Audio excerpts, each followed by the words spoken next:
Si au détour d'une conversation, je vous parle de la manifestation de la place Tiananmen de 1989, je sais que nous aurons toutes et tous en tête une seule image, donc tous est juste là, celle de ce manifestant qui se tient seul, stoïque, ses sacs de course à la main devant les chars de l'armée chinoise. C'est la force de la photographie de presse. Sa puissance évocatrice est incomparable. Elle peut devenir un symbole, un étendard pour des mouvements citoyens. Очень просто для Беларуси стало работать журналистом. Я закончила местный институт журналистики. Bonjour tout le monde. Je suis venue au journalisme très simplement. En fait, j'ai fait l'université locale de journalisme en Беларуси. Я работала по распределению в Беларуси. Есть такая тема, как распределение в Госгазете. En Biélorussie, nous avons une telle chose comme la distribution, c'est-à-dire que je devais travailler selon l'affiliation que j'ai reçue après l'université. Да, у меня был такой опыт работы, это можно назвать пропагандой, просто потому что это было распределение. Et j'ai même travaillé dans la propagande parce que j'étais obligée de travailler parce que c'était la situation qui m'a obligée de le faire. Мне никогда не хотелось там работать, но, к сожалению, в Беларуси такой закон, если ты отучился на бесплатном обучении, то ты должен либо выплатить огромную сумму денег государству, либо несколько лет работать в такой газете.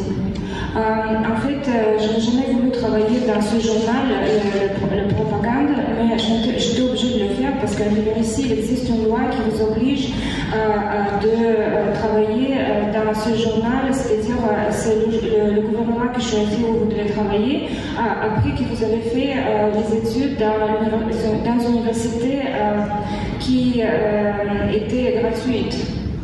Я рада, что у меня был такой опыт, потому что теперь я могу четко понимать, как работают журналисты в пропаганде, и не совсем могу назвать их журналистами. Je suis contente que j'ai eu cette expérience parce que maintenant je comprends comment peuvent travailler les journalistes dans la propagande et je ne peux pas vraiment considérer leur travail comme un travail de journaliste. Тогда же в университете я узнала, что можно передавать информацию с помощью фотографии, и меня заинтересовала эта именно форма передачи информации, потому что для меня это проще показывать и передавать информацию с помощью визуала. Et justement, quand j'étais à l'université, j'ai découvert ce moyen de transmettre les informations par les photos. Et ce moyen m'a vraiment intéressée et c'est là où j'ai continué. Dès mes 15 ans d'ailleurs, j'étais encore au lycée, j'ai commencé à écrire pour un journal local.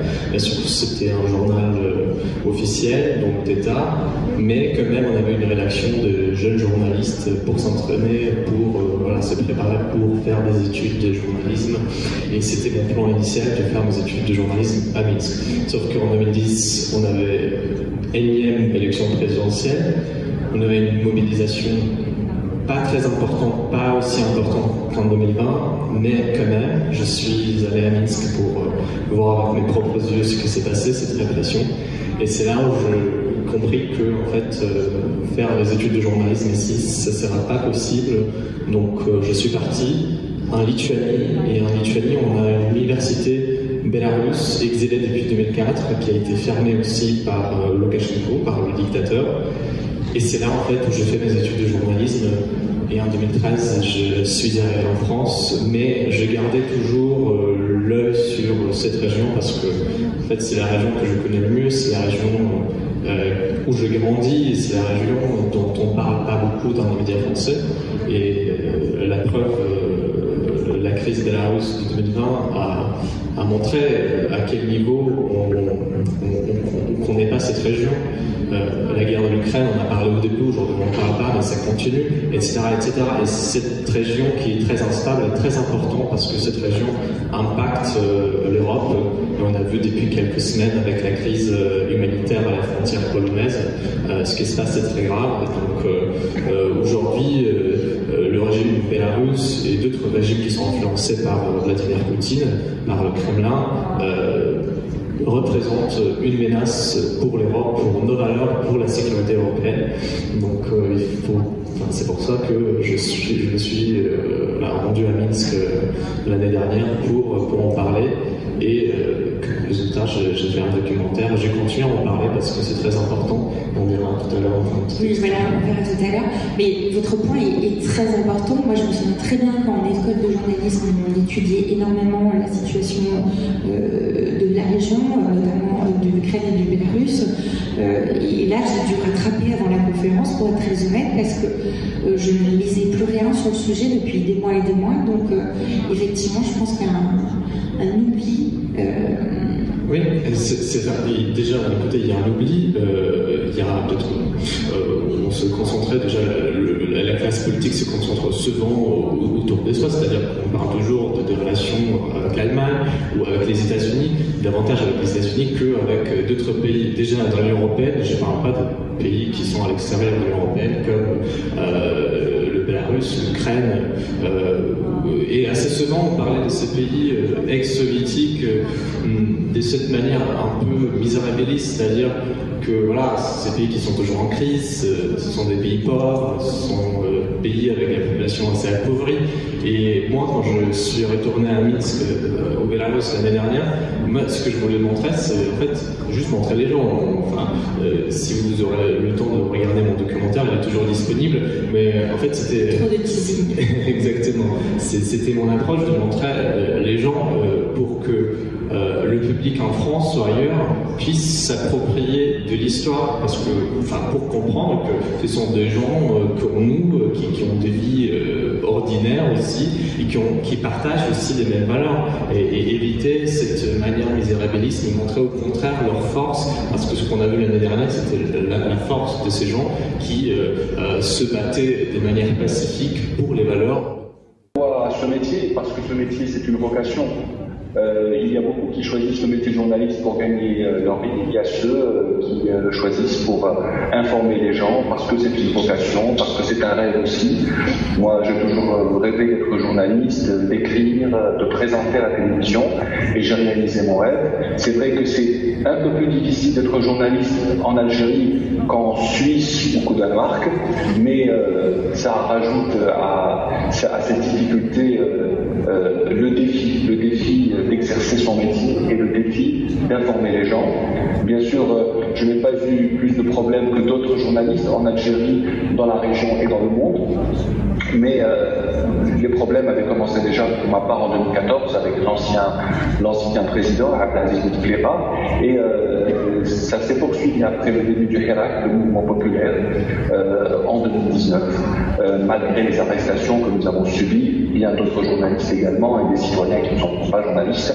Nous avons décidé de continuer à faire notre travail, de rejeter les intimidations et les menaces, parce que je considère et nous considérons que les Algériens ont le droit d'être informés en toute intégrité et en toute transparence. Les menaces d'extrême droite, malheureusement, c'est pas nouveau. Avec mes confrères de Mediapart, on l'expérimente depuis quelques années déjà. Donc moi, c'est en 2017, on était juste avant l'élection d'Emmanuel Macron, et moi j'avais sorti une enquête sur le financement de ces groupuscules-là. Alors moi, je travaille depuis une dizaine d'années beaucoup sur les groupuscules d'extrême droite radicaux, donc à la droite du Front National, parce que Lyon, c'est une place forte. Et jusque-là, j'avais pas eu d'ennui, mais quand j'ai parlé de leur business et comment ils se finançaient, j'ai reçu en bas de chez moi, vous avez retrouvé mon adresse, une croix celtique avec un message, Laurent, c'est où te trouver. Donc j'ai évidemment immédiatement déposé plainte et prévenu les autorités de la ville et préfectorales. Évidemment, ça n'a rien donné, il n'y a pas eu d'enquête, rien du tout. Mais par la suite, ça a été réitéré, c'est ça que c'est devenu quand même assez problématique, puisque pendant l'entre-deux tours, il y a eu un rassemblement de toute l'extrême droite à Lyon, tout sauf Macron, sous-entendu tous pour Marine Le Pen. Et cette manifestation qui a eu place Bellecour, comme souvent à Lyon, était encadrée par notamment le GUD qui est devenu après, enfin des nationalistes, hein, si vous voulez, donc un groupuscule d'extrême droite. Et là, au moment donc je savais que j'étais largement repéré, j'avais demandé à une consoeur de Libération et de 20 minutes aussi, de consoeurs de rester qu'on fasse un groupe pour pas subir ces pressions-là. Et puis, je sais pas, j'ai dû prendre un peu trop confiance, j'ai commencé à discuter. Et là, effectivement, avec ma consoeur de 20 minutes, on a été entouré par une dizaine de gudards, de militants du GUD, casqués, qui sont venus me parler à peu près 10 cm du visage pour dire on n'a pas fini avec toi, et j'en passe les insultes et autres menaces. Et donc là, de nouveau, dépôt de plainte, et alors que la personne était le leader, celui qui est venu très proche de mon visage, était le leader de l'extrême droite locale de l'époque, et ça n'a pas eu non plus de suite judiciaire, malheureusement. Et donc, l'objectif de la plateforme, c'est vraiment de coordonner les actions et de renforcer la dynamique collective et l'efficacité des organismes qui œuvrent en matière de défense des droits humains à l'international. Donc voilà, on va parler aujourd'hui d'un rapport Covid-19 et droits humains, et aujourd'hui on est vraiment dans le thème parce qu'on est toutes et tous masqués, on est dans une 5e vague et on se rend compte qu'on a donc vraiment une thématique d'actualité, très actuelle. Et donc on va parler d'un rapport qui est disponible sur le site internet de la plateforme, donc www.plateformedh.fr si vous voulez le consulter, si vous n'avez pas encore lu ce rapport malheureusement. Il est encore disponible en français et en anglais. La pandémie de Covid-19, elle a vraiment modifié et bousculé drastiquement finalement nos modes de vie, notre action, notre vie quotidienne également, et elle a une dimension internationale par essence évidemment parce que c'est une pandémie qui est donc mondiale, et donc au-delà de l'impact social de cette pandémie qu'on connaît toutes et tous, elle a aussi un impact sur les libertés. Et on l'a bien vu en France, hein, il y a eu face aux restrictions qui ont été prises par le gouvernement, notamment, il y a eu beaucoup un élan citoyen, des mouvements de protestation populaire également contre les violations de ces libertés, et le constat est le même partout dans le monde finalement. La crise, elle est multiforme, elle est sanitaire, mais elle est aussi économique, voire politique parfois. Et donc, au-delà de ces libertés individuelles, si on veut, tous les acteurs, qu'ils soient politiques, économiques et associatifs, ont dû s'adapter à ce contexte nouveau, à un nouveau monde, de nouvelles pratiques et de nouvelles tendances. Donc, face à ce constat, la plateforme Droits Humains, elle a décidé collectivement qu'il était très important de recenser partout dans le monde, par le biais de ses partenaires sur le terrain, les impacts finalement qui ont été créés par cette crise, donc sur les zones d'intervention des membres et donc des partenaires des membres, mais également sur les habitudes de travail des organisations membres de la PDA, ces organisations françaises finalement qui ont dû elles aussi s'adapter à ce nouveau contexte pour soutenir et faire respecter les droits humains à travers le monde dans un contexte totalement différent. Donc on a déjà fait une présentation de ce rapport en ligne. Mais là, aujourd'hui, on vous propose une présentation publique du rapport en présentiel dans un format un peu différent parce qu'aujourd'hui, les partenaires de terrain ne sont pas représentés physiquement ni digitalement. Mais vous pouvez regarder à nouveau, si vous le souhaitez, la première restitution du rapport donc, qui était digitale sur le site internet de la plateforme Droits de l'Homme également. Et donc aujourd'hui, je ne vais pas être tout seul parce que j'ai 6 intervenants, et 3 intervenants et 3 intervenantes autour de moi, donc, que je vais présenter très rapidement. Donc, on a Tim Hughes qui est le président d'Agir Ensemble pour les droits humains. Bonjour Tim. On a Clémence Bouchard également, qui est la responsable du pôle comparé de Prison Insider. On a Sandra Chauvret également, qui est chargée de projet chez ERIM, Equal Rights and Independent Media. Et à ma droite, j'ai Céline Martin, qui est également chargée de projet chez ERIM. On a ensuite Antoine Bernard, qui est le directeur plaidoyer et contentieux stratégique de Reporters sans frontières, RSF. Et enfin, Laurent Delbos, qui est le chef de mission plaidoyer de Forum Réfugiés COSI. Donc ces organisations et ces personnes que je viens de citer sont toutes et tous membres de la plateforme Droits de l'Homme. Et je les remercie beaucoup pour leur présence aujourd'hui. Et on va commencer sans plus tarder par Tim Hughes. qui, je crois, voulait nous présenter les impacts de la pandémie sur les droits humains, donc les conclusions générales du rapport Covid-19 et droits humains. Et donc Tim Hughes est le président d'Agir Ensemble pour les droits humains, et il me semble que la vocation d'Agir Ensemble pour les droits humains est justement de s'allier avec les acteurs et les actrices de la société civile qui sont engagés sur leur terrain dans la lutte contre les violations des droits humains, et que leurs actions contribuent à soutenir leur émergence. Donc je laisse la parole à Tim qui va donc nous parler du résumé du rapport. Comme l'a dit Guillaume, moi, très brièvement, avant que nous passions à des intervenants à ma droite, je vais vous présenter ce rapport. Ce rapport que j'ai en version papier, mais que vous trouvez, comme Guillaume l'a indiqué, sur le site de la plateforme. Alors, pour faire rapidement, dans mes quelques minutes d'intervention, il y a 2 slides qui vont résumer d'une manière sommaire les points principaux qui sortent de ce rapport, dont la lecture est très très enrichissante. Et vous voyez au premier rang, avant qu'on découle au deuxième rang, 3 points principaux qui sont donc le renforcement des discours sécuritaires et donc du coup le refermement de l'espace civique. Dans beaucoup de pays qui sont repérés et expliqués dans ce rapport, vous verrez que les régimes ont profité, entre guillemets, de la crise sanitaire pour resserrer l'espace civique, réduire la possibilité pour les peuples de manifester, de faire comprendre leur mécontentement. Et ceci est venu à un moment clé, c'est que beaucoup d'activistes qui essayent de faire coordonner des interventions internationales ont remarqué que vers la fin de l'année 2019, il y avait vraiment des progrès dans l'internationalisation des mouvements contre des régimes oppressifs. Et tout à fait malheureusement, la pandémie est arrivée à un moment où des régimes malsains, des régimes corrompus ont profité de la situation sanitaire pour serrer davantage les taux. Un bilan à sortir le 16 décembre, dans quelques jours, actualisé, sans rien dévoiler. Il confirme une tendance qui est une tendance en effet à la diminution du nombre d'assassinats de journalistes à travers le monde. En revanche, une augmentation très très spectaculaire des détentions arbitraires de journalistes.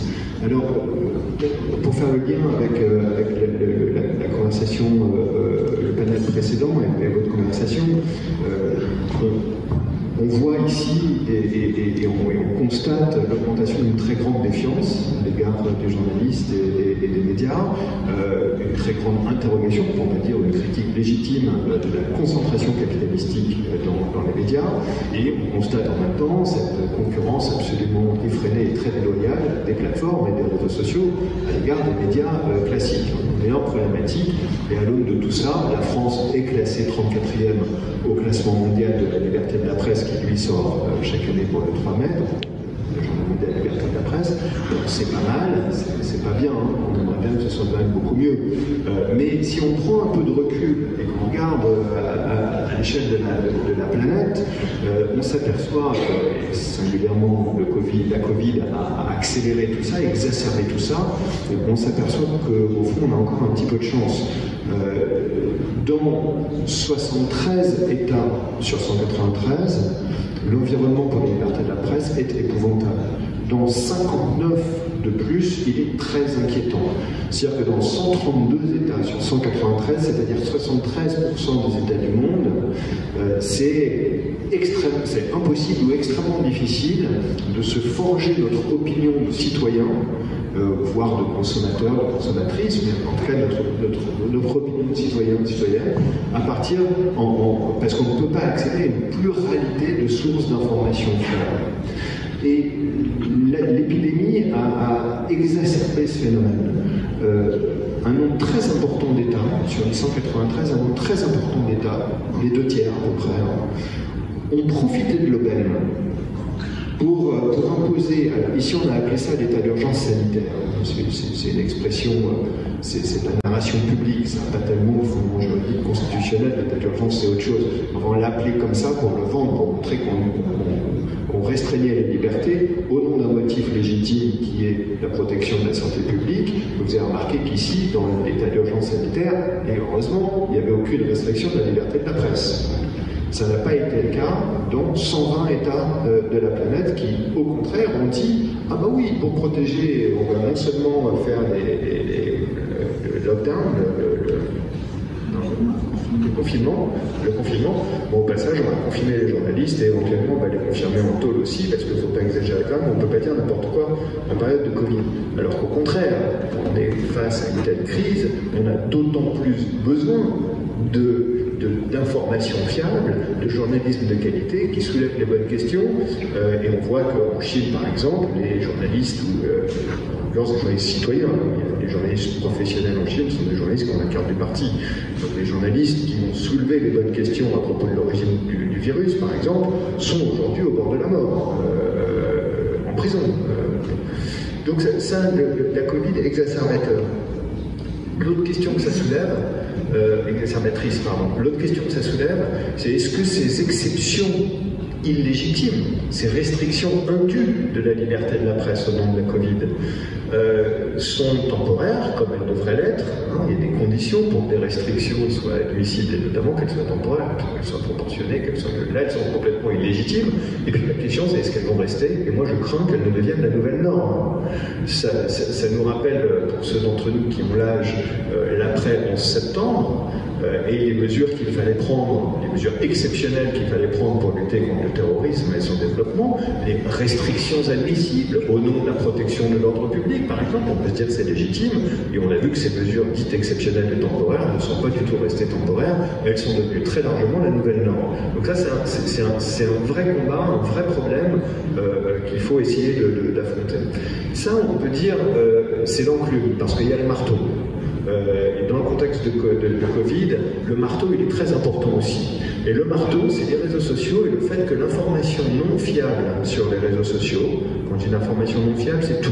C'est la désinformation, la propagande, la pub, la com, tout ce qui n'est pas de l'information traitée selon des méthodes journalistiques. Cette information non fiable, on le sait un peu mieux maintenant, ça a été étudié par le Massachusetts Institute of Technology en particulier il y a 3 ans, elle circule 6 à 7 fois plus vite que l'information fiable sur les réseaux sociaux. Donc elle concourt à forger les opinions, mais terriblement fois plus que l'information fiable, terriblement.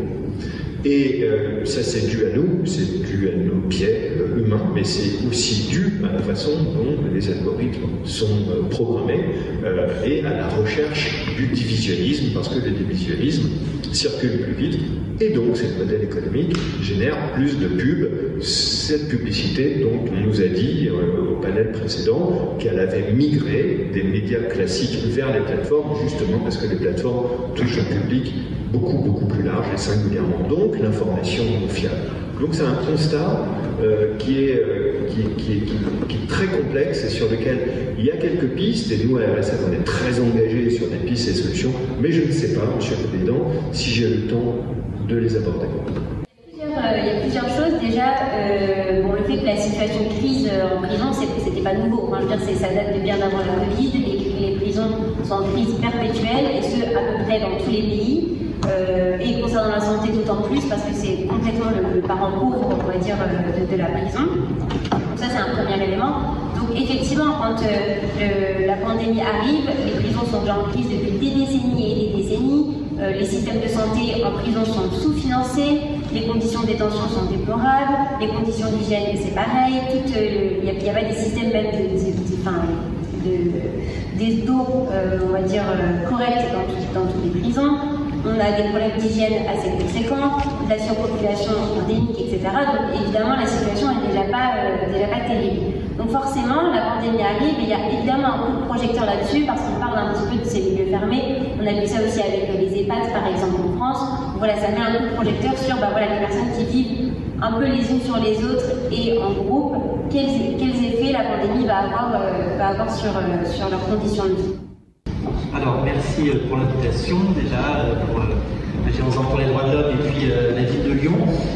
Donc en 2 mots, le Forum Réfugiés Causis, c'est une organisation qui a été créée en 1982 à Lyon et qui aujourd'hui gère principalement des dispositifs opérationnels dans lesquels on accompagne des demandeurs d'asile, des réfugiés, mais également des personnes étrangères qui sont en situation irrégulière, à la fois dans des dispositifs qui sont liés à l'exercice du droit d'asile, des centres d'accueil pour demandeurs d'asile, des programmes d'intégration, etc.